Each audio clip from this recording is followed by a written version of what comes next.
4 सितंबर 1987 वो दिन जब सीकर जिले के दिवराला गांव में अपनी पति की मौत के बाद एक 18 साल की विधवा रूप कबर चिता में जलकर सती हो गई।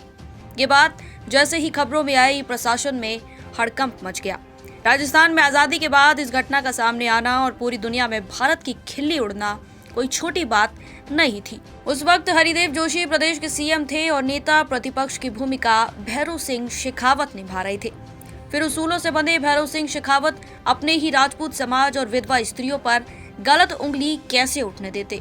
पर ऐसा भी नहीं है कि एक राजपूत होने के नाते उन्होंने सती प्रथा का समर्थन किया। भैरों सिंह इसे समाज की कुरीति मानते थे, लेकिन राजपूत समाज को इस प्रकरण में जिस तरह से घेरा गया, उस पर उन्होंने कई सवाल उठाए और अपनी बात बड़ी सफाई से सदन में रखी। चलिए आज भैरों सिंह शेखावत के राजपूत समाज के बचाव और विधवा महिलाओं, खासकर सती के बारे में उन्होंने क्या क्या कहा, उस पर विस्तार से बात करते हैं। मैं हूँ आपके साथ श्वेता चौहान और आप देख रहे हैं पॉलिटिकल पंचायत।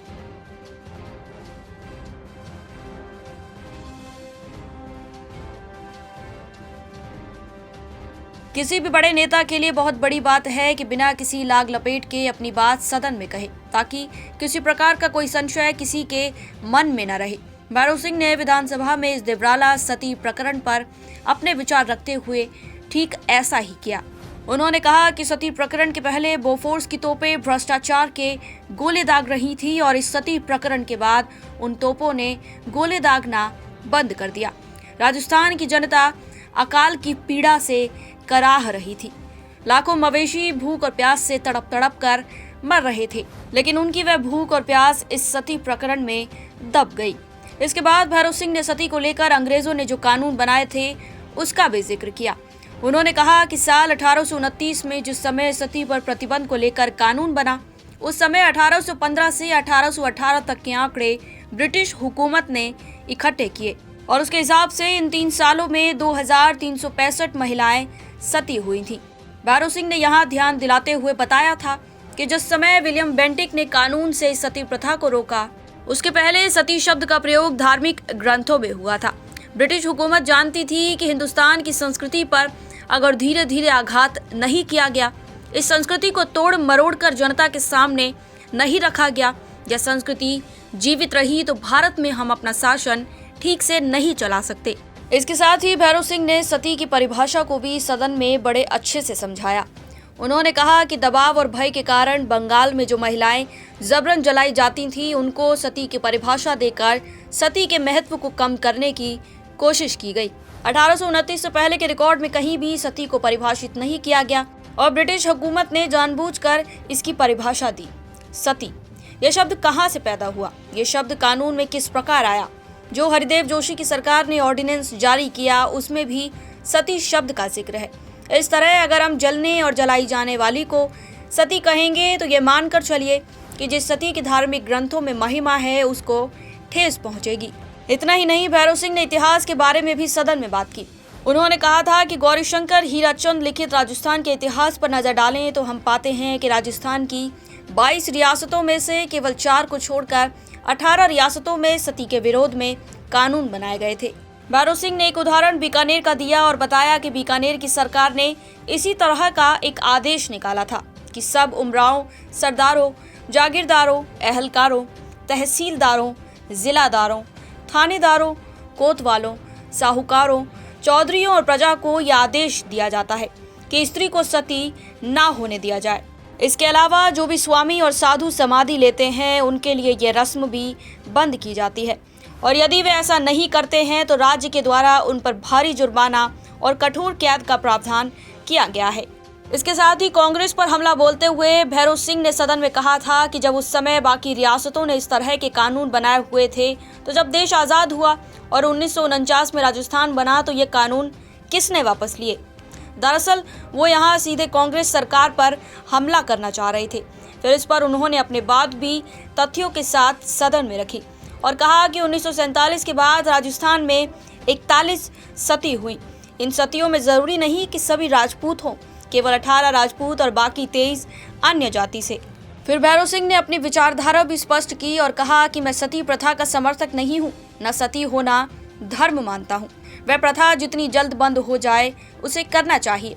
लेकिन दुर्भाग्य से कुछ ऐसे लोगों के कामों से जो समाज कंटक हैं, वह केवल एक जाति में नहीं सब जाति में हैं। पर इससे राजपूत समाज को कटघरे में लाकर खड़ा कर दिया। और जब इस कटघरे में खड़े राजपूत समाज को गालियां दी जाती हैं तो माफ करना, मैं भी इसी समाज से आता हूं और मैं इस पर चुप नहीं रहूंगा। वहीं भैरव सिंह ने राजपूतों की संस्कृति के बारे में फैलाई जा रही झूठी अफवाहों पर भी जवाब दिया था। इस सतीकांड के समय कुछ अफवाहें चल पड़ी थी कि राजपूतों में विधवा औरतें केवल यौन शोषण के लिए हैं। इसे भैरव सिंह ने राजपूतों पर सबसे बड़ा हमला माना था। दूसरी अफवाह ये थी कि राजस्थान के कुछ भागों में विधवा होने पर युवती को एक कमरे में बैठा दिया जाता है। संवेदना व्यक्त करने वाले आते हैं और उस युवती के सिर का एक बाल नोच कर चले जाते हैं। इसके अलावा तीसरी अफवाह ये थी कि लड़की का दहेज जो आता है, अगर लड़की मर जाए तो वह उसके पीहर वापस चला जाता है अगर उसकी कोई संतान न हो। इस पर भैरव सिंह ने कहा था कि ये एक्सपर्ट्स कहां से पैदा हो गए राजपूत समाज का इतिहास बताने के लिए। कहां है ऐसी व्यवस्था?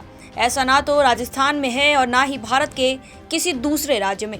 भैरव सिंह ने राजपूतों में आक्रोश के लिए इन सभी बातों को वजह माना था। भैरव सिंह ने कड़े शब्दों में कहा था कि राजपूत जाति की हिंदू समाज से अलग करने का जो षड्यंत्र रचा जा रहा है, मैं इनसे संघर्ष करूंगा। मैं इनके सामने घुटने नहीं टेकूंगा, उनके घुटने टिकाकर छोड़ूंगा। इसके अलावा भैरव सिंह ने एक और बात पर ध्यान आकर्षित किया। उन्होंने 2 सवाल पूछे। पहला तो यह कि क्या यज्ञ से या हवन करने से देश में शांति और व्यवस्था कायम हो सकती है? दूसरा सवाल ये कि क्या हवन करने से बारिश हो सकती है? उन्होंने इस अंधविश्वास पर सवाल उठाते हुए एक किस्सा शेयर किया और कहा कि बम्बई से कुछ महिलाएं मिलने आई थी। मेरे से 9 बजे का समय मांगा। मैंने उन्हें जल्दी आने के लिए कहा क्योंकि विधानसभा जाने का समय मेरा 9:30 होता है। और वो 9 नहीं 9:15 बजे आई। जब देरी से आने का कारण उनसे पूछा गया तो उन्होंने कहा कि काली बिल्ली रास्ता काट गई थी। इस पर मैंने उनसे साफ कहा, जब बिल्ली के रास्ता काटने से आप लेट आई हैं तो आपसे सती प्रथा रुकने वाली नहीं है। इस तरह भैरव सिंह ने इस गंभीर विषय पर बात की और समाज में मौजूद अंधविश्वास पर सवाल उठाए कि जब यज्ञ से बारिश होने, छींक आने पर काम रोकने, किसी के मरने पर पुरोहितों को दी जाने वाली सुख सुविधाओं को लोग मानते हैं, तो हम सती प्रथा को खत्म करने के मामले में लोगों से कैसे उम्मीद कर सकते हैं? साथ ही भैरव सिंह ने विधवाओं की स्थिति सुधारने के लिए सरकार को कड़े शब्दों में कहा भी। उन्होंने पेंशन की व्यवस्था किए जाने पर जोर दिया। उन्होंने यहाँ हरियाणा सरकार का उदाहरण भी दिया जिसने उस समय विधवा पेंशन व्यवस्था शुरू की थी, फिर चाहे विधवा स्त्री की उम्र कुछ भी हो। भैरव सिंह ने कहा था कि सती कानून से नहीं रुकेगी। दरअसल वो यहाँ ये कहना चाह रहे थे कि कई बार कोई कुरीति कानून से ज्यादा सुविधा के लालच से सुधारी जा सकती है। भैरव सिंह ने कहा कि राजस्थान में विधवा की दोबारा शादी किए जाने की रीति नहीं है और ऐसे में अगर उसके घर में खाने पीने की व्यवस्था नहीं है तो पेंशन से ये जरूरत पूरी होगी और इस तरह सती जैसी कुरीति पर रोक लगाई जा सकती है, सिर्फ एक सुविधा के माध्यम से।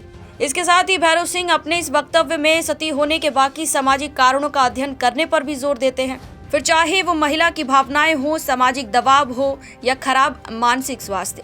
इस तरह भैरव सिंह शेखावत ने जहां एक तरफ सती प्रथा के खिलाफ जाकर अपने समाज को मनाने की कोशिश की थी, तो उसी तरह सदन में उन्होंने सरकार पर हमला बोलते हुए अपने समाज की रक्षा भी की और वो भी तथ्यों के साथ। वहीं विधवा महिलाओं को लेकर उन्हें कितनी चिंता रहती थी, यह भी उनका ये वक्तव्य भली भांति बताता है। तो ये थे भैरव सिंह शेखावत के राजपूत समाज और विधवा स्त्री पर विचार, जिसके केंद्र में सती प्रथा थी। मैं हूँ आपके साथ श्वेता चौहान और आप देख रहे थे पॉलिटिकल पंचायत।